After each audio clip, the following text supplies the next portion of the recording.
Hey everyone, welcome back to the channel. If you're looking to build a high converting sales page using Systemo in 2025, you're in the right place. In just a few minutes, I'll walk you through the exact steps to get your sales page up and running. Let's dive right in.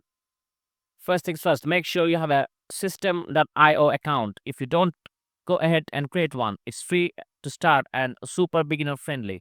Once you're in, head over to the sales funnels section. Choose the funnel where you want to add your sales page. On the left side, you'll see your funnel step. Click on Add Step.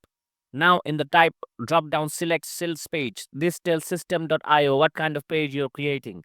Next, you'll see a variety of template to choose from. Pick the one that fits your product or offer best by clicking Select.